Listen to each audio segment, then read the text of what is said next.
ഇന്നത്തെ geo political developments 25-ാം തീയതിയിലത്തെ പ്രധാനപ്പെട്ട വിഷയങ്ങളാണ് നമ്മൾ നോക്കുന്നത്. അപ്പം അങ്ങനെ ഈ വീഡിയോ ഞാൻ എടുത്തുകൊണ്ടിരിക്കുന്ന ആ ഒരു ടൈം എന്ന് പറഞ്ഞു കഴിഞ്ഞാൽ ഇന്ത്യൻ പ്രധാനമന്ത്രി നരേന്ദ്രമോദി ഇസ്രായേലിലേക്ക് യാത്ര ചെയ്തുകൊണ്ടിരിക്കുന്ന ഒരു സാഹചര്യം. അതായത് മിക്കവാറും ഞാൻ ഈ വീഡിയോ പബ്ലിഷ് ചെയ്യുമ്പോഴത്തേക്കും പ്രൈം മിനിസ്റ്റർ മോദി ഇസ്രായേലിൽ ലാൻഡ് ചെയ്ത് പ്രാഥമികമായിട്ടുള്ള സ്വീകരണങ്ങളും കാര്യങ്ങളൊക്കെ കഴിഞ്ഞിട്ടുണ്ടാവും.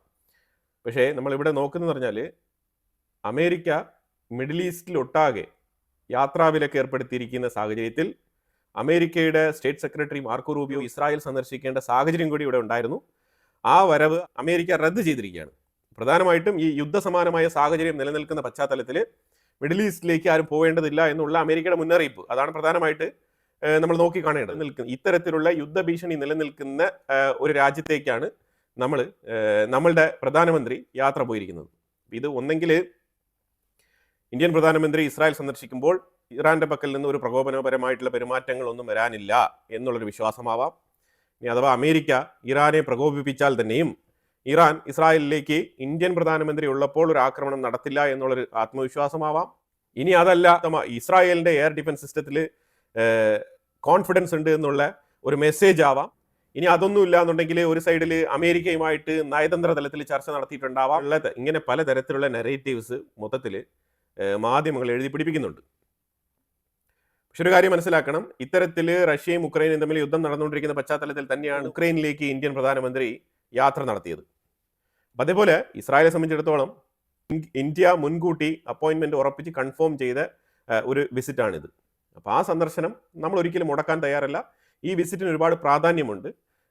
ഈ വിസിറ്റിന് ഇന്ത്യക്കും പ്രാധാന്യമുണ്ട്, അതേപോലെ നെതന്യാഹുവിനും പ്രാധാന്യമുണ്ട്. എന്തുകൊണ്ടാണ് ഇന്ത്യയിലേക്ക് വരാനിരുന്ന Israel prime minister Benjamin Netanyahu prime minister മോദിയെ ഇസ്രായേലിലേക്ക് ക്ഷണിച്ചതെന്ന് പറഞ്ഞാൽ അവിടെ വരാനിരിക്കുന്ന ഇലക്ഷനിലേക്ക് ഒരു ബൂസ്റ്റ്, ഒരു മൈലേജ്, അതിൻ്റെ അങ്ങനെ ഒരു പൊളിറ്റിക്കൽ താല്പര്യം കൂടി ഇതിനകത്തുണ്ട്. ഇവിടെ ഇന്ത്യക്കുള്ളിൽ പ്രതിപക്ഷ പാർട്ടികൾ ഇതുപോലെ പാലസ്തീൻ ജനതയെ ജനസൈഡ് ചെയ്യുന്ന ഇസ്രായേലിലേക്ക് ഇപ്പോൾ നടത്തുന്ന സന്ദർശനം ശരിയാണോ എന്നുള്ള തരത്തിൽ ചോദ്യങ്ങൾ ഉയർത്തുന്നുണ്ട്. അതെല്ലാം തന്നെ പൊളിറ്റിക്കൽ സ്റ്റേറ്റ്മെന്റുകളാണ്. ഒന്നും നമ്മൾ അതിലേക്ക് കൂടുതൽ സഞ്ചരിക്കേണ്ട. പൊളിറ്റിക്കൽ സ്റ്റേറ്റ്മെന്റ് എപ്പോഴും ഭരണകക്ഷി ചെയ്യുന്നതിനെ എതിർത്തുകൊണ്ട് തന്നെയായിരിക്കും പ്രതിപക്ഷം വാദങ്ങൾ ഉയർത്തുന്നത്. കാരണം ഇപ്പോൾ ഇവർ പറയുന്ന ഇതേ രീതിയിലുള്ള ഗാസയ്ക്കുള്ളിൽ ഇസ്രായേൽ ആക്രമണങ്ങൾ നടത്തുന്നു, യുദ്ധം നടത്തുന്നു എന്നുള്ള വാദങ്ങളൊക്കെ പ്രതിപക്ഷത്തിനുണ്ട് എന്നുണ്ടെങ്കിൽ, ഇതേ ഗാസയ്ക്കുള്ളിലുള്ള ഹമാസാണ് പാക് ഒക്കുപ്പൈഡ് JNK വിസിറ്റ് ചെയ്യുകയും ജയ്ഷെ മുഹമ്മദ്, ലഷ്കർ എ തൊയ്ബ പോലത്തെ സംഘടനകളുമായിട്ട് കൂട്ടുചേർന്ന് അവർക്ക് പല ഉപദേശങ്ങളും കൊടുത്ത് ഇന്ത്യക്കുള്ളിലേക്ക് പഹൽഗാം മോഡലിലുള്ള ആക്രമണങ്ങൾ നടത്താൻ വരെ ഉപദേശം കൊടുത്ത കക്ഷികളാണ് ഈ ഹമാസ് ടീമുകൾ. അപ്പം പിന്നെ തീർച്ചയായിട്ടും ഈ ബ്രദർഹുഡിന്റെ കീഴിൽ പ്രവർത്തിക്കുന്ന ഈ സഖ്യകക്ഷികൾ, അങ്ങനെ തന്നെ പറയേണ്ടി വരും, ഈ സഖ്യ തീവ്രവാദ കക്ഷികൾ, അപ്പം ഇവർക്ക് വേണ്ടിയിട്ട് നമ്മൾ കൂടുതലായിട്ട് കൺസേൺ രേഖപ്പെടുത്തേണ്ടതില്ല. അതാണ് എൻ്റെ ഒരു അഭിപ്രായം ഈ ഒരു വിഷയത്തിൽ. പിന്നെ ഇതേപോലെ ഹമാസ് പിന്തുണയ്ക്കുന്ന തീവ്രവാദ സംഘടന പാകിസ്ഥാന്റെ ISI എന്ന് പറയുന്ന ഇതേ ബ്രദർഹുഡിന്റെ ആശയങ്ങളെ അനുകൂലിക്കുന്ന ഈ ISI പട്ടാളം, ആ പട്ടാളം നമ്മളുടെ അതിർത്തിയിൽ ഷെല്ലാക്രമണങ്ങൾ നടത്തുമ്പോൾ നമുക്ക് കൃത്യമായിട്ടുള്ള ഡിഫൻസ് ടെക്നോളജിയും ഉപദേശങ്ങളും രഹസ്യ വിവരങ്ങളും ഇതെല്ലാം ചോർത്തി തരാൻ നമുക്ക് ഏറ്റവും കൂടുതൽ എല്ലാ കാലത്തും നമുക്ക് സപ്പോർട്ടീവായിട്ട് നിന്നിട്ടുള്ളത് ഇസ്രായേലാണ്. അപ്പോൾ ഇന്ത്യയുടെ ഡിഫൻസ് എന്ന് പറയുമ്പോഴത്തേക്കും ഇസ്രായേലിന് വളരെ നിർണായകമായിട്ടുള്ള പങ്കുണ്ട്. അത് ഇന്നല്ല, അന്ന് മുതലേ ഉണ്ട് എന്നുള്ളതാണ് നമ്മൾ മനസ്സിലാക്കേണ്ട ഒരു യാഥാർത്ഥ്യം. അപ്പോൾ അതുകൊണ്ട് ഇവിടെ കൂടുതൽ സെന്റിമെന്റ് ഡയലോഗ്സിന്റെ ആവശ്യമൊന്നുമില്ല. ഇവിടെ നമ്മുടെ രാജ്യത്തിന്റെ നാഷണൽ സെക്യൂരിറ്റി, അതാണ് ഇവിടെ ഏറ്റവും ഇമ്പോർട്ടൻറ്റ്. ആ ദൗത്യത്തിലേക്ക് ലക്ഷ്യം വെച്ചുകൊണ്ടാണ് ഇന്ത്യ ഇസ്രായേൽ ബന്ധം വളരെ ശക്തമായി മുന്നോട്ട് പോകുന്നത്. ഞാൻ ഓൾറെഡി തന്നെ പല വീഡിയോകളിലും ഇതിനെക്കുറിച്ച് സൂചിപ്പിച്ചിട്ടുണ്ട്. ഇന്ത്യയും ഇസ്രായേലും തമ്മിലുള്ള ബന്ധം നമ്മൾ രണ്ടുപേർക്കുമുള്ളത് കോറായിട്ടുള്ള ഒരു സെയിം ഇഷ്യൂ ആണ്. നമ്മൾ തീവ്രവാദത്തിനെതിരെയാണ് നമ്മൾ പൊരുതുന്നത്. അപ്പോൾ അതുകൊണ്ട് തീർച്ചയായിട്ടും ഇസ്രായേൽ വിസിറ്റ് ഒഴിവാക്കാൻ പറ്റാത്തൊരു സംഗതിയാണ്. അപ്പോൾ തീർച്ചയായിട്ടും ഇന്ത്യക്കും ഗുണമുണ്ടില്ല എന്നില്ല. ഇന്ത്യയും ഇസ്രായേലും ഡിഫൻസ് മേഖലയിൽ ഒരുമിച്ച് പ്രവർത്തിക്കാൻ പലതരത്തിലുള്ള ചർച്ചകളാണ് ഇസ്രായേലിന്റെ ഉള്ളിൽ നടക്കാൻ പോകുന്നത്, ഇപ്പം നടന്നുകൊണ്ടിരിക്കുന്നത്. അതുപോലെ അടുത്തത് നമ്മൾ നോക്കിക്കഴിഞ്ഞാൽ അഫ്ഗാനിസ്ഥാൻ, പാകിസ്ഥാന്റെ ഉള്ളിൽ ആക്രമണങ്ങൾ തുടങ്ങിയിട്ടുണ്ട് എന്നുള്ള വാർത്ത വരുന്നുണ്ട്. ഇന്ന് രാത്രി മുതൽ തകൃതിയായിട്ടുള്ള ആക്രമണങ്ങൾ നടത്തുമെന്നാണ് അഫ്ഗാനിസ്ഥാൻ പറഞ്ഞിരിക്കുന്നത്. നിരനിരയായിട്ട് അഫ്ഗാനിസ്ഥാന്റെ വാഹനങ്ങൾ പാകിസ്ഥാന്റെ ബോർഡറിലേക്ക് പൊയ്ക്കൊണ്ടിരിക്കുകയാണ്. ഇതാണ് നിലവിലെ സാഹചര്യം. ഇന്നലെ മുതലേ പല ഏരിയകളിലും അവർ ഡിപ്ലോയ്മെന്റ് നടത്തിയിട്ടുണ്ട്. ആക്രമണത്തിനുള്ള ഒരു കമാൻഡ് അതുമാത്രമാണ് അഫ്ഗാനിസ്ഥാന്റെ സോൾജേഴ്സ് പ്രതീക്ഷിച്ചിരിക്കുന്നത്. ഏതാണ്ട് 34 അഫ്ഗാനികൾ ഇതുവരെ കൊല്ലപ്പെട്ടിട്ടുണ്ട് ഈ പാകിസ്ഥാൻ നടത്തിയ എയർ സ്ട്രൈക്ക്. അതിൽ ആദ്യത്തെ ദിവസം 7 പേരായിരുന്നു, പിന്നെ 8 പേരായി, പിന്നെ അതിൻ്റെ മരണനിരക്ക് കൂടി വന്നു. 34 പേരോളം ഈ ആക്രമണത്തിൽ കൊല്ലപ്പെട്ടിട്ടുണ്ട്. അപ്പോൾ തീർച്ചയായിട്ടും അഫ്ഗാനിസ്ഥാൻ റിറ്റാലിയേറ്റ് ചെയ്യും എന്നുള്ളത് ഉറപ്പായിട്ടുള്ള കാര്യമാണ്. UK-യും ഫ്രാൻസും കൂടി ചേർന്നിട്ട് ഒരു പ്രഖ്യാപനം ഉക്രൈനിലേക്ക് ന്യൂക്ലിയർ ആയുധങ്ങൾ കൊണ്ട് സ്ഥാപിച്ചാൽ എന്താണ് എന്നുള്ള തലത്തിലുള്ള ഡിസ്കഷൻസ് നടത്തുന്നുണ്ട്. ഇത് വ്ളാഡിമിർ പുടിൻ റഷ്യയുടെ പാർലമെന്റിൽ സംസാരിച്ച സമയത്ത് ഇതിനെക്കുറിച്ചുള്ള പരാമർശം ഉന്നയിച്ചത്. അതായത് ഫ്രാൻസും UK-യും കൂടി ചേർന്നിട്ട് ഉക്രൈനെ ഒരു ആണവശക്തിയായിട്ട് മാറ്റാൻ വേണ്ടിയിട്ട് ശ്രമിക്കുകയാണ്. അപ്പോൾ അങ്ങനെയാണെങ്കിൽ റഷ്യയ്ക്ക് കടുത്ത നടപടികൾ സ്വീകരിക്കേണ്ടി വരും എന്നുള്ളൊരു മുന്നറിയിപ്പാണ് പുടിൻ എന്ന് പറഞ്ഞു വെച്ചത്. റഷ്യ ഉക്രൈൻ യുദ്ധം തുടങ്ങിയിട്ട് ഏതാണ്ട് 4 വർഷമായി. 4 വർഷമായിട്ടും റഷ്യയ്ക്ക് അവർ ഉദ്ദേശിച്ച തലത്തിൽ കാര്യങ്ങൾ മുന്നോട്ട് കൊണ്ടുപോകാൻ കഴിഞ്ഞില്ല. അതിന് ഉക്രൈൻ്റെ ചെറുത്ത് നിൽപ്പാണ് കാരണം. സോ റഷ്യ അൾട്ടിമേറ്റ്ലി ഒരു ഫെയിലിയർ ആണ് എന്നുള്ള സ്റ്റേറ്റ്മെന്റ് അങ്ങനത്തെ ഒരു സൈക്കോളജിക്കൽ വാർ ടാക്ടിക്സ് സ്റ്റേറ്റ്മെന്റ് ആണ് യൂറോപ്പിന്റെ സൈഡിൽ നിന്ന് ഉയർത്താൻ ശ്രമിക്കുന്നത്. റഷ്യ പരാജയപ്പെട്ടു എന്നുള്ള നിലയിൽ. പക്ഷേ സ്ഥലങ്ങൾ കുറേ റഷ്യയാണ് പിടിച്ചു വെച്ചിരിക്കുന്നത്. അതിനെക്കുറിച്ച് ഇവരൊന്നും മിണ്ടുന്നില്ല. അത്രേ നമുക്ക് ഇതിനകത്ത് മനസ്സിലാക്കാൻ പറ്റുന്നുള്ളൂ. ഇതിൽ UK-യുടെയും ഫ്രാൻസിന്റെയും ഈ തീരുമാനത്തിന് എതിരെ സ്റ്റീവ് വിറ്റ്കോഫ് രംഗത്ത് വന്നിട്ടുണ്ട്. പുള്ളിക്കാരൻ പറഞ്ഞിരിക്കുന്നത് യുദ്ധം നിർത്താത്തതിന്റെ പ്രധാനപ്പെട്ട റീസൺ സെലൻസ്കിയാണ് കാര്യങ്ങൾ മനസ്സിലാക്കി മുന്നോട്ട് വരേണ്ടത്. റിയാലിറ്റി എന്താണെന്ന് മനസ്സിലാക്കണം. അല്ലാതെ യുദ്ധത്തിൽ പിടിച്ചെടുത്ത സ്ഥലങ്ങൾ മൊത്തം റഷ്യ വിട്ടുതരണം എന്ന് പറഞ്ഞു കഴിഞ്ഞാൽ അത് എവിടെയും നടക്കാത്ത വിഷയമാണ്. ബൈഡൻ ഇരുന്ന സമയത്താണെന്നുണ്ടെങ്കിൽ ഉക്രൈൻ്റെ ഈ വാദത്തിനെ ബൈഡൻ അംഗീകരിക്കുമായിരുന്നു. ബൈഡൻ വീണ്ടും പൈസ കൊടുക്കുമായിരുന്നു, ആയുധങ്ങൾ കൊടുക്കുമായിരുന്നു. അപ്പോൾ കുറച്ചുകൂടെ എഫക്റ്റീവായിട്ട് യുദ്ധം നടത്താമായിരുന്നു സെലൻസ്കിക്ക്. പക്ഷേ ട്രംപ് അഡ്മിനിസ്ട്രേഷൻ ചുമതലയേറ്റതിന് ശേഷം തീർച്ചയായിട്ടും റഷ്യ ഉക്രൈൻ യുദ്ധത്തിൽ വളരെ വ്യത്യസ്തമായ ഒരു നിലപാടാണ് ട്രംപ് അഡ്മിനിസ്ട്രേഷൻ സ്വീകരിച്ചത്. ഉക്രൈന് കൊടുക്കുന്ന എയ്ഡുകൾ പൂർണ്ണമായിട്ട് നിർത്തുകയും ഉക്രൈന് ആയുധ സപ്ലൈ കൊടുക്കില്ല എന്ന് പറഞ്ഞിട്ട് മൊത്തത്തിൽ നിർത്തി ഷട്ട് ഡൗൺ ചെയ്യുന്ന ഒരു ഏർപ്പാടാണ്, ഒരു തീരുമാനമാണ് ട്രംപ് എടുത്തത്. സെലൻസ്കിക്ക് വേണമെങ്കിൽ റഷ്യയുമായിട്ട് ഡയറക്റ്റായിട്ട് നെഗോഷിയേറ്റ് ചെയ്തിട്ട് അമേരിക്കയെ മാറ്റി നിർത്തിക്കൊണ്ട് അമേരിക്കയ്ക്ക് ഒരു അവസരം കൊടുക്കാതെ, കാരണം അമേരിക്കയ്ക്ക് അവസരം കൊടുക്കുന്നതുകൊണ്ടാണല്ലോ ട്രംപിന്റെ ഈ ഒരു ബിസിനസ് മൈൻഡ് അവിടെ പ്രവർത്തിക്കുകയും റഷ്യയുമായിട്ടും ഉക്രൈനുമായിട്ടും വേണ്ടുവോളം ഡീൽ സൈൻ ചെയ്യാൻ വേണ്ടിയിട്ടുള്ള ഏർപ്പാടുകളുമായിട്ട് ഡൊണാൾഡ് ട്രംപ് മുന്നോട്ടിറങ്ങിയത്. അതിന്റെ ഭാഗമാണല്ലോ ഈ സെബ്രോശേഷ്യയിൽ പ്രവർത്തിക്കുന്ന ആണവ നിലയൊക്കെ അമേരിക്ക ഹാൻഡിൽ ചെയ്യും എന്നുള്ള നിലയിലേക്കുള്ള തീരുമാനങ്ങളൊക്കെ എടുക്കുന്നത്. ഉക്രൈൻ്റെ ഉള്ളിലുള്ള റയർ എർത്ത് എലമെന്റ്സ് ഒക്കെ എഴുതിയെടുക്കാനുള്ള തീരുമാനങ്ങൾ എടുത്തതും അതിന്റെ ബേസിസിലാണല്ലോ. അതുകൊണ്ടാണ് അപ്പോൾ ഇതുകൊണ്ട് ശരിക്കും റഷ്യയും ഉക്രൈനും തമ്മിലുള്ള യുദ്ധം നിർത്താൻ വേണ്ടിയിട്ട് അമേരിക്കയ്ക്ക് ഗുണകരമാകുന്ന രീതിയിലാണ് ആ ഡ്രാഫ്റ്റ് ചെയ്തിരിക്കുന്നത്. റഷ്യ ഉക്രൈൻ യുദ്ധം നിർത്തുന്നതുമായിട്ട് ബന്ധപ്പെട്ട കരാറിൽ ഏറ്റവും കൂടുതൽ അമേരിക്കയ്ക്ക് ഗുണകരമായിട്ടുള്ള കാര്യങ്ങളാണ് മെൻഷൻ ചെയ്തിരിക്കുന്നത്. ഇതിന് അവസരമൊരുക്കിയതാരാണ്? ഇതിന് അവസരമൊരുക്കിയത് സെലൻസ്കിയാണ്. കാരണം സെലൻസ്കി റഷ്യയുമായിട്ട് നേരിട്ട് സംസാരിക്കണം. നേരിട്ട് സംസാരിക്കാതെ ഈ യുദ്ധം അവസാനിക്കില്ല. ഈ യുദ്ധം അവസാനിപ്പിക്കണമെന്ന് അമേരിക്കയ്ക്കോ അല്ലെങ്കിൽ യൂറോപ്പിനോ ഒരു താല്പര്യമില്ല. പിന്നെ സെലൻസ്കി ഇന്ന് ഭയങ്കരമായിട്ട് സംസാരിക്കുന്നുണ്ട്. സെലൻസ്കി ഇന്ന് ഭയങ്കരമായിട്ട് ഗൂസ് ബമ്പിങ് സ്പീച്ച് ഒക്കെയാണ് നടത്തിയത്. അത് യൂറോപ്യൻ ലീഡേഴ്സ് ആയിക്കോട്ടെ മറ്റുള്ളവരായിക്കോട്ടെ എല്ലാവരും തന്നെ ഭയങ്കര ക്ലാപ്പിങ്ങും അപ്രിസിയേഷനുമാണ് ആ സ്പീച്ചിന് കൊടുത്തത്. സെലൻസ്കി പറഞ്ഞു വെച്ചത് റഷ്യ ഒരു പരാജയമാണ്, ഉക്രൈനിലെ സെലൻസ്കി വൻ വിജയമാണ്, ഞാൻ ഇനിയും എൻ്റെ ജനങ്ങൾക്ക് വേണ്ടിയിട്ട് ഞാൻ പൊരുതും, എനിക്ക് വേണമെങ്കിൽ ബൈഡൻ ഉണ്ടായിരുന്ന സമയത്ത് ഈ രാജ്യത്തിനെ ഒഴിവാക്കിയിട്ട് ഒരു പ്രൈവറ്റ് ജെറ്റിൽ അമേരിക്കയിലേക്ക് പോയി ലാൻഡ് ചെയ്യാമായിരുന്നു. പക്ഷെ ഞാൻ നിലകൊള്ളുന്നത് എൻ്റെ രാജ്യത്തിന് വേണ്ടിയിട്ടാണ്. ഞാൻ ഇതുപോലെ പിടിച്ചു നിന്നില്ല എന്നുണ്ടെങ്കിൽ ഇൻഫാക്ട് പുടിൻ ഒരു 3ാം ലോക മഹായുദ്ധത്തിന് തന്നെ തുടക്കം കുറിച്ചേനെ.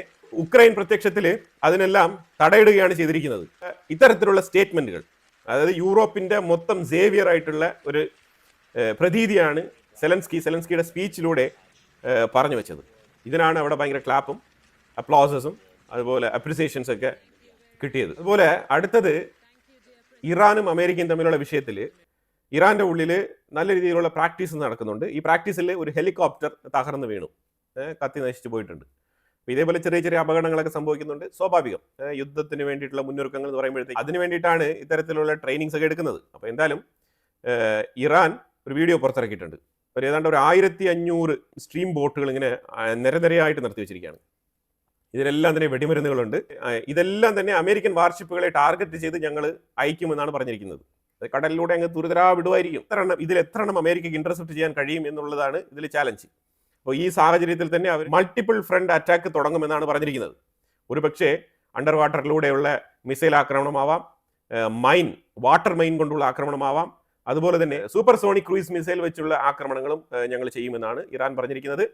ഇതിനെ സാധൂകരിക്കുന്ന രീതിയിൽ ചൈനയുടെ അടുത്ത് supersonic anti ship missiles ചൈനയുടെ പക്കൽ നിന്ന് പർച്ചേസ് ചെയ്യാൻ പോകുന്നതായിട്ട് വാർത്തകൾ വരുന്നുണ്ട്. അത് മാത്രമല്ല, ഇത് ഓൾറെഡി കുറച്ച് മുൻകൂട്ടി തന്നെ ഇത് ഓർഡർ നൽകിയതായിട്ടും അത് ഇപ്പൊ ഡെലിവറി കണ്ടീഷനിൽ ഇരിക്കുന്നതായിട്ടാണ് വാർത്തകൾ വരുന്നത്. ഇത് റോയിട്ടേഴ്സ് ആണ് ഇത് റിപ്പോർട്ട് ചെയ്തിരിക്കുന്നത്. ഈ ഷിപ്മെന്റ് എത്രയും വേഗം നടത്തണം എന്നുള്ളതിനെ കുറിച്ചാണ് ഇറാനും ചൈനയും ഇപ്പൊ ചർച്ച നടത്തിക്കൊണ്ടിരിക്കുന്നത്. ചൈനയ്ക്ക് നല്ല രീതിയിലുള്ളൊരു തിരിച്ചടിയാണ് പാനമ കനാൽ. ഈ പാനമ കനാലിന്റെ എൻട്രൻസിൽ തന്നെ ഈ മീറക് എന്ന് പറഞ്ഞൊരു കമ്പനി, ഈ മീറക് എന്ന് പറഞ്ഞ കമ്പനി ചൈനീസ് കമ്പനിയാണ്. ഈ ചൈനീസ് കമ്പനി ഇതേപോലെ 2 കമ്പനികൾ പാനമ കനാലിന്റെ 2 അറ്റത്തും അവർ നിലയുറപ്പിച്ചിട്ടുണ്ടായിരുന്നു. അവർ നിലയുറപ്പിച്ചിരിക്കുന്ന പറഞ്ഞാൽ അതിലൂടെ കടന്നു പോകുന്ന അമേരിക്കൻ വെസലുകളെല്ലാം തന്നെ ഇവർ മോണിറ്റർ ചെയ്യും. ഇത് അമേരിക്കയെ വളരെ കാലം കൊണ്ട് തന്നെ ഡിസ്റ്റർബ് ചെയ്യുന്ന ഒരു വിഷയമാണ്. ഇതിനെക്കുറിച്ച് കൺസേൺ രേഖപ്പെടുത്തി ഡൊണാൾഡ് ട്രംപ് ഭരണത്തിൽ വന്ന ഉടനെ തന്നെ പാനമയുമായിട്ട് സംസാരിച്ചിട്ട് ഇതുമായിട്ട് ബന്ധപ്പെട്ട് ഈ കനാൽ പണിതത് തന്നെ അമേരിക്കയാണ്, ഇത് നിങ്ങളുടെ അടുത്ത് ഞങ്ങൾ തന്നിരിക്കുന്നതാണ്, അപ്പോൾ അത് ആ രീതിയിൽ തന്നെ ഡിഗ്നിറ്റിയോടുകൂടി നിങ്ങൾ മെയിൻറ്റെയിൻ ചെയ്യണം. അല്ലാതെ അമേരിക്കൻ കപ്പലുകൾക്ക് തന്നെ നിങ്ങൾ തോന്നുന്ന രീതിയിലുള്ള അധിക നികുതി ഈടാക്കുന്ന പ്രവൃത്തി ഉണ്ടല്ലോ, അത് നിങ്ങൾ നിർത്തലാക്കണം. അതല്ലാന്നുണ്ടെങ്കിൽ ഈ പാനമ കനാൽ അമേരിക്ക പിടിച്ചെടുക്കും എന്നുള്ള ഭീഷണിയൊക്കെ മുഴക്കിയിട്ടുണ്ടായിരുന്നു. അപ്പോൾ ആ സാഹചര്യത്തിൽ അമേരിക്ക പതിയെ നൈസിന് പാനമയ്ക്കുള്ളിൽ നല്ല രീതിയിലുള്ള ഇൻഫ്ലുവൻസ് ചെലുത്തിയിട്ടുണ്ട്. അതിലിപ്പം പാനമയിലുള്ള ജഡ്ജി തന്നെ ഇപ്പം അതിന് ഉത്തരവ് ഇറക്കിയിരിക്കുകയാണ്. ജഡ്ജ്മെന്റ് പറയുന്നത് വേറെ ഒന്നുമില്ല, ജഡ്ജിനെ നൈസിന് അമേരിക്ക ചാക്കിട്ടെടുത്ത്, അങ്ങനെ തന്നെ പറയേണ്ടി വരും. ജഡ്ജ്മെന്റിൽ പറഞ്ഞിരിക്കുന്നത് ചൈനീസ് കമ്പനികളെ എത്രയും വേഗം പാനമ കനാലിന്റെ ഭാഗത്തുനിന്ന് ഒഴിപ്പിക്കണമെന്നുള്ള ജഡ്ജ്മെന്റ് ആണ് ഇപ്പോൾ വന്നിരിക്കുന്നത്. ഇതിന് പാനമ ഗവൺമെന്റിന്റെ സൈഡിൽ നിന്ന് എതിർപ്പുണ്ട്. പക്ഷേ അവിടെ ഈ നിയമം നടപ്പിലാക്കണം എന്നുള്ളതിൽ ശക്തമായ പ്രഷർ അമേരിക്കയുടെ സൈഡിൽ നിന്നും ഉണ്ട്. അപ്പൊ ശരിക്കും ചൈനയ്ക്ക് അവിടെ പാനമ കനാലിൽ ഒരു തിരിച്ചടി ആയിട്ടുണ്ട്. ഇപ്പൊ നിലവിൽ ചൈനയ്ക്ക് ഈ 2 കമ്പനികളും ഒഴിഞ്ഞു കൊടുക്കേണ്ടി വരും പാനമ കനാലിൽ നിന്നും. അതാണ് ഇപ്പൊ നിലവിലെ സിറ്റുവേഷൻ. ചൈനയ്ക്ക് ആ പാനമ കനാലിൽ ഒരു തിരിച്ചടി കിട്ടിയിട്ടുണ്ട്. ലിൻസി ഗ്രഹാം റിപ്പബ്ലിക്കൻ സെനറ്ററാണ് അമേരിക്കയിൽ.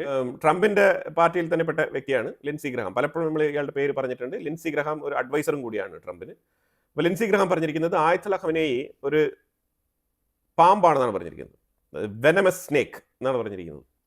അതായത് പറഞ്ഞത് വേണമെന്നില്ല, എത്രയും വേഗം ഇയാളെ ഭരണത്തിൽ നിന്ന് മാറ്റണം, ഇറാന്റെ ഉള്ളിൽ ഒരു റെജീം ചേഞ്ച് വരണം എന്നുള്ളതിൽ ലിൻസി ഗ്രഹാമിന് വല്ലാത്ത രീതിയിലുള്ള നിർബന്ധമുണ്ട്. അത് പുള്ളിക്കാരൻ ഇടയ്ക്കിടയ്ക്ക് പറയുന്ന സ്റ്റേറ്റ്മെന്റുകളിൽ നിന്ന് തന്നെ വളരെ വ്യക്തമാണ്. പിന്നെ ഏത് നേരത്തും ഇറാന്റെ മേലിൽ ആക്രമണം നടത്തിയേക്കാം എന്നുള്ള തരത്തിലുള്ള വാർത്തകൾ വരുന്നുണ്ട്, പല രീതിയിൽ വരുന്നുണ്ട്. 26-ാം തീയതി ജനീവയിൽ ഒരു ചർച്ച നടക്കാനിരിക്കുന്ന പശ്ചാത്തലത്തിലാണ് ഇത്തരത്തിലുള്ള വാർത്തകളൊക്കെ വന്നുകൊണ്ടിരിക്കുന്നത്. പലരും പറയുന്നത് ഈ ചർച്ച തന്നെ ഒരുപക്ഷെ ഒഴിവായി പോയേക്കാം, അത്തരത്തിലുള്ള നീക്കങ്ങളും നടക്കുന്നുണ്ട് എന്നുള്ള വാർത്തകളും വരുന്നുണ്ട്. ഏതാണ് ഇപ്പോൾ ഇതിനകത്ത് നമുക്ക് വിശ്വസിക്കാൻ പറ്റാന്നുള്ളത് നമുക്കറിയില്ല. പക്ഷേ എല്ലാം പൂർണ്ണ സജ്ജമായി ഒരുങ്ങിയിരിക്കുന്ന ഒരു സാഹചര്യമാണ്. അപ്പം നമുക്ക് ഇതിനകത്ത് ഒന്നും പറയാൻ പറ്റത്തില്ല, എന്തും സംഭവിക്കാം. സിറിയയ്ക്കുള്ളിൽ ആർമി ഹെഡ്ക്വാർട്ടേഴ്സിൽ ഒരു ആക്രമണം. സിറിയയ്ക്കുള്ളിലെ ആർമി ഹെഡ്ക്വാർട്ടേഴ്സ്, ഇസ്രായേലല്ല അറ്റാക്ക് നടത്തിയത് സിറിയയ്ക്കുള്ളിൽ നിന്ന് തന്നെയാണ് അറ്റാക്ക് നടത്തിയിരിക്കുന്നത്. ISI ആണോ ഇനി കുർദുകളാണോ എന്നുള്ള ഡൗട്ടാണ് ഇപ്പോൾ ഉള്ളത്. സിറിയയ്ക്കുള്ളിൽ നിന്നും പൂർണ്ണമായിട്ടും അമേരിക്കൻ ട്രൂപ്സ് ഒഴിഞ്ഞു കൊടുക്കുമെന്നാണ് പറഞ്ഞിരിക്കുന്നത്. അമേരിക്കയുടെ ബേസ് ഇനി സിറിയയ്ക്കുള്ളിൽ ഉണ്ടാവില്ല എന്നാണ് അമേരിക്ക പറഞ്ഞിരിക്കുന്നത്. വിത്തിൻ 2 ഡേയ്സിലെ എല്ലാ ബേസുകളും പൂർണ്ണമായിട്ടും ഒഴിയും, എംറ്റി ആവും എന്നാണ് പറഞ്ഞിരിക്കുന്നത്. പൂർണ്ണമായിട്ടും സിറിയ അമേരിക്കയുടെ നിരീക്ഷണത്തിൽ നിന്നും മാറുകയാണ്. അപ്പൊ ഇങ്ങനത്തെ ഒരു സിറ്റുവേഷനിൽ തന്നെയാണ് സിറിയൻ ആർമിയുടെ ഹെഡ്ക്വാർട്ടേഴ്സ് നേരെ ആക്രമണം നടന്നിരിക്കുന്നത്. ഇനിയിപ്പോൾ ഇത് ISIയുടെ അടിയായിട്ട് മാറുമോ, ഇല്ലെങ്കിൽ HTSും ISIയും തമ്മിലാണോ, ഇല്ലെങ്കിൽ HTSും കുർദുകളും തമ്മിലാണോ, ഒരു പിടുത്തമില്ല. എന്തായാലും ഒരു 2-3 ദിവസം കഴിയുമ്പം കാര്യം വ്യക്തമായിട്ട് മനസ്സിലാക്കാൻ പറ്റും. സംതിങ് സിറിയയ്ക്കുള്ളിൽ നിന്നും പുകഞ്ഞു നാറുന്നുണ്ട്. ട്രംപിന്റെ മാരിലോ എന്നൊക്കെ പറഞ്ഞ ഒരു ബംഗ്ലാവ് ഉണ്ട്, ലക്ഷറിയസ് ബംഗ്ലാവ് ആണ്. ആ ബംഗ്ലാവിലാണ് ട്രംപ് താമസിച്ചുകൊണ്ടിരുന്നത്. ആ സാഹചര്യത്തിൽ ഒരു ഗൺമാൻ പുള്ളിക്കാരനെ ടാർഗറ്റ് ചെയ്ത് വരികയും ട്രംപിന്റെ സെക്യൂരിറ്റി ഓഫീസേഴ്സ് അപ്പം തന്നെ അവനെ ഷൂട്ട് ഡൗൺ ചെയ്തിരിക്കുകയാണ്. അവനെ വെടിവെച്ച് വീഴ്ത്തി. ഇനി വെടിവെച്ച് വീഴ്ത്തിയില്ല എന്നുണ്ടെങ്കിൽ അവൻ ട്രംപിനെ വെടിവെച്ച് വീഴ്ത്തിയേനെ. അപ്പോൾ ഇതാണ് സംഗതി. അപ്പോൾ ഇതിനെ തുടർന്ന് ട്രംപ് വളരെ ഇമോഷണലായിട്ട് സ്റ്റേറ്റ്മെന്റ് പറഞ്ഞിട്ടുണ്ട്. എൻ്റെ ലൈഫിനെ കുറിച്ച് ഞാൻ ബോധേടല്ല, എനിക്ക് 78 വയസ്സായി, എൻ്റെ ലാസ്റ്റ് ബ്രെത്ത് വരെ അമേരിക്കയ്ക്ക് എന്തെല്ലാം ചെയ്യാൻ പറ്റുമോ അതെല്ലാം ഞാൻ ചെയ്യും എന്ന് ഭയങ്കര ഇമോഷണലി സ്റ്റേറ്റ്മെന്റ് പുറത്തുവിട്ടിട്ടുണ്ട്. തോക്കും ചൂണ്ടി ആൾക്കാർ ജീവനെടുക്കാൻ വരുമ്പോഴത്തേക്കും ഒരു ചെറിയ കൺസേൺ ഒക്കെ ഉണ്ട്, ചെറിയല്ല നല്ല രീതിയിലുള്ള കൺസേൺ ഒക്കെ ഉണ്ടാവും. പക്ഷെ എന്നാലും ഈ സാഹചര്യത്തെ ട്രംപ് പൊളിറ്റിക്കലൈസ് ചെയ്തിട്ടുണ്ട്, അങ്ങനെ തന്നെ നമുക്കിതിനെ മനസ്സിലാക്കാൻ പറ്റുന്നത്. ഉക്രൈൻ റഷ്യയ്ക്കുള്ളിൽ നടത്തിയ ഒരു ആക്രമണത്തിൽ റഷ്യയ്ക്കുള്ളിലുള്ള ഒരു റിഫൈനറി ഏതാണ്ട് 40 മണിക്കൂറായിട്ട് തുടർച്ചയായി കത്തിക്കൊണ്ടിരിക്കുകയാണ്, നിന്ന് കത്തുകയാണ്. തീർച്ചയായിട്ടും അതിന് റിറ്റാലിയേഷനുമായിട്ട് റഷ്യ ഉടനെ തന്നെ തിരിച്ചടി തുടങ്ങും. ആ രീതിയിലാണ് കാര്യങ്ങളുടെ പോക്ക്. ഫ്രണ്ട് ലൈൻ ശക്തമായി തന്നെ രണ്ടുപേരും അങ്ങോട്ടും ഇങ്ങോട്ടും ബാക്ക് ടു ബാക്ക് ആക്രമണങ്ങൾ നടത്തിക്കൊണ്ടാണ് ഇരിക്കുന്നത്. അതുപോലെ ഇറാന്റെ ഉള്ളിൽ സസ്പീഷ്യസ് ആയിട്ടുള്ള ഒരു ഇൻസിഡന്റ് എന്താണെന്ന് പറഞ്ഞാൽ, എയർപോർട്ടിലേക്ക് ഗ്രീസിൽ നിന്നും ഒരു വ്യക്തി വന്ന് ഇറങ്ങുകയാണ്. അപ്പോൾ ആ ഇറങ്ങുന്ന വ്യക്തിയുടെ ബാഗ് പരിശോധിക്കുന്ന സമയത്ത് അയാൾ ബാഗ് പരിശോധിക്കാൻ വിസമ്മതിക്കുന്നു. എന്തിനാ എൻ്റെ ബാഗ് പരിശോധിക്കുന്നത്, ഞാൻ ജസ്റ്റ് വിസിറ്റിങ്ങിന് വന്നതല്ലേ എന്നൊക്കെ പറയുന്നുണ്ട്. ഇറാനിൽ നിന്നും എല്ലാവരും ഓടിക്കോ, ഞങ്ങൾ അവിടെ ആക്രമണം നടത്താൻ പോകുന്നു, മിഡിൽ ഈസ്റ്റിലേക്ക് തന്നെ ആരും യാത്ര ചെയ്യരുത് എന്നൊക്കെ അലേർട്ട്, യാത്രാ വിലക്ക് നിലനിൽക്കുന്ന പശ്ചാത്തലത്തിൽ ഒരുത്തൻ ഗ്രീസിൽ നിന്നും ഇറാനിലേക്ക് വരികയാണ് ചുറ്റിക്കറങ്ങാൻ വേണ്ടിയിട്ട്. പരിശോധന നടത്താതെ ഇവനെയൊക്കെ ഇറാന്റെ ഉള്ളിലേക്ക് ഇറക്കി വിടുമോ? ഒരിക്കലുമില്ല. ആ സാഹചര്യത്തിൽ ഇറാനിയൻ കസ്റ്റംസ് ഓഫീസർ ഇവന്റെ ബാഗ് എടുത്ത് പരിശോധിച്ച സമയത്ത് അതിന്റെ ഉള്ളിൽ സ്റ്റാർലിങ്കിന്റെ മോഡം ഉണ്ടായിരുന്നു, സ്റ്റാർലിങ്ക് ഇന്റർനെറ്റിന്റെ മോഡം ഉണ്ടായിരുന്നു എന്നുള്ളതാണ് അറിയാൻ കഴിയുന്നത്. അതൊരു പക്ഷേ അയാളുടെ പേഴ്സണൽ പ്രോപ്പർട്ടി ആവാം. പക്ഷേ എന്നാലും ഈ സാഹചര്യത്തിൽ ഇറാനെ പോലത്തെ അമേരിക്കയുടെ യുദ്ധഭീഷണി നിലനിൽക്കുന്ന ഒരു സാഹചര്യത്തിൽ ഇതേ സ്റ്റാർലിങ്കുമായിട്ട് ബന്ധപ്പെട്ട് അവിടുത്തെ പ്രതിഷേധങ്ങളും എല്ലാം തന്നെ ബന്ധിപ്പിച്ചിരിക്കുന്ന പശ്ചാത്തലത്തിൽ അവിടുത്തെ ഗവൺമെന്റ് സ്റ്റാർലിങ്ങിനെ നിരോധിച്ചിരിക്കുന്ന സാഹചര്യത്തിൽ സ്റ്റാർലിങ്ങിന്റെ മോഡവുമായിട്ട് ഇയാൾ എയർപോർട്ടിൽ പ്രത്യക്ഷപ്പെട്ടിരിക്കുന്നു. അപ്പോൾ തന്നെ ഇയാളുടെ പെട്ടിയും കാര്യങ്ങളും എല്ലാം പാക്ക് ചെയ്ത് ഇയാളെ തിരിച്ച് ഇയാളുടെ രാജ്യത്തേക്ക് തന്നെ മടക്കി അയച്ചു.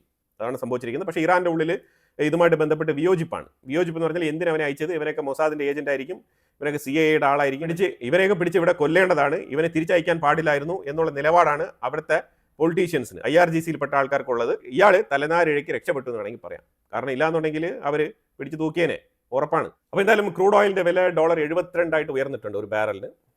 പ്രൈസ് ഇങ്ങനെ കയറിക്കൊണ്ട് പോവുകയാണ്. വളരെ ഇമ്പോർട്ടൻ്റ് ആയിട്ടുള്ള ഒരു വിഷയമാണ്. അത് പറഞ്ഞിട്ട് നമ്മൾ ഈ വീഡിയോ അവസാനിപ്പിക്കാം.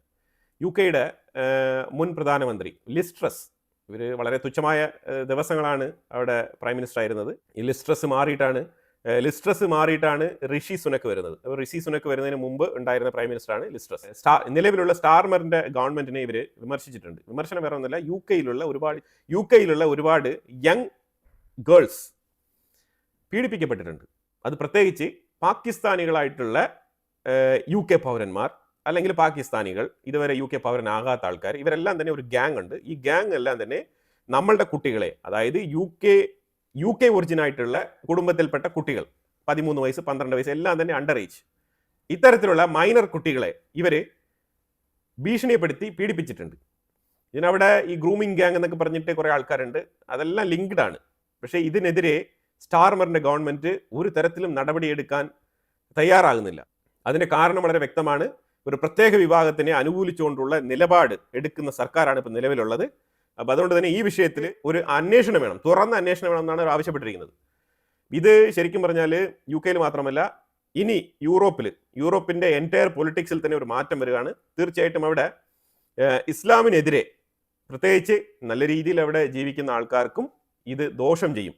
കാരണം ഈ യൂറോപ്യൻ രാജ്യങ്ങൾ മൊത്തത്തിൽ തന്നെ ഈ ഇസ്ലാമിനെതിരെയുള്ള നിലപാടെടുക്കാനുള്ള സാഹചര്യം വളരെ കൂടുതലാണ്. അത്തരത്തിലുള്ള ഒരു രാഷ്ട്രീയ പശ്ചാത്തലമാണ് അവിടെ രൂപപ്പെടുന്നത്. അപ്പോൾ അതിന് UK-യിൽ നിന്ന് തുടക്കം കുറിച്ചിട്ടുണ്ട്. UK മാത്രമല്ല, ഇതിനെ തുടർന്ന് പല രാജ്യങ്ങളും, പോളണ്ട് ഉൾപ്പെടെ പല യൂറോപ്യൻ രാജ്യങ്ങളും ഇപ്പം ഇത്തരത്തിലുള്ള ചേഞ്ചസ് കൊണ്ടുവരാൻ ശ്രമിക്കുന്നുണ്ട്. അതുപോലെ ഗ്രീസിൽ ഒരു ഇൻസിഡന്റ്, ഗ്രീസിൽ ശരിക്കും മോസ്ക് പണിയാൻ ഒരു ഇസ്ലാമിക സംഘടന വിവിധ സ്ഥലങ്ങളിൽ മോസ്ക് പണിയാൻ വേണ്ടിയിട്ട് പെർമിഷൻ ചോദിച്ച സമയത്ത് ഗ്രീസ് ഗവൺമെന്റ് പെർമിഷൻ കൊടുത്തില്ല.